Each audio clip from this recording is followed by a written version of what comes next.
Hello everyone, সবাই কেমন আছো? আশা করি তোমরা সবাই খুব ভালো আছো। আমিও খুব ভালো আছি।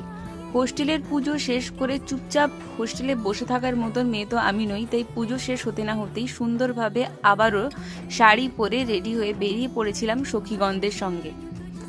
নীল শাড়ি আর হালকা সাজ নিয়ে প্রথমেই চলে গেছিলাম আমাদের পাশেই একটা স্কুলে। স্কুলের অ্যাম্বিয়েন্সটা ছিল সত্যিই অসাধারণ, ডেকোরেশন ছিল অন্যরকম। সব থেকে অবাক হয়েছি দেখি অজস্র ফুলের গাছ দিয়ে পুরো গ্রাউন্ড ঘেরা ছিল, সাজিয়ে গুছিয়ে রাখা ছিল ফুলের গাছগুলো, আর মাঝখানে একটা সুন্দর আলপনা ছিল। সব কিছু মিলিয়ে এক কথায় অসাধারণ।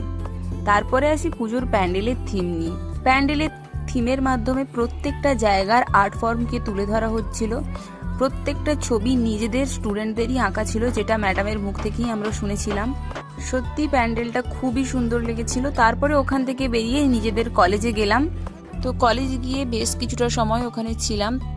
ওখানে গিয়ে মায়ের মুখ দর্শন করে প্যান্ডেল ট্যান্ডেল দেখে বেশ কয়েকটা ফটো তুলে দিয়ে পড়লাম আমবাগানে যাওয়ার জন্য। আমবাগানে যাওয়ার পথে এত ভিড় ছিল, ওখানেই আধ ঘন্টা টাইম গেল। 2 বছরের মধ্যে যেটা লক্ষ্য করেছি, এই জায়গাটায় যেখানে আমবাগান যেটাকে বলছি, ওটার আসল নাম সত্যি কি আমবাগান নাকি গড় নাকি চোলাবাড়ি বোঝা দেয়, কারণ আমি এখনো অবধি ঠিকভাবে জানি না। 2 বছর হয়তো কলেজে পড়ছি থাকছি, কিন্তু এখনো অবধি ওই জায়গাটার নামই জানি না। তাই আমি ওখানে এত আম গাছ আছে বলে ওটা আমি আমবাগান বলেই ডাকি। তো তারপর ওখানেও পুজো হচ্ছিল, ওখানেও ঠাকুর দেখে একটু দাঁড়িয়েছিলাম, প্রোগ্রাম দেখছিলাম, প্রোগ্রামও হচ্ছিল ওখানে।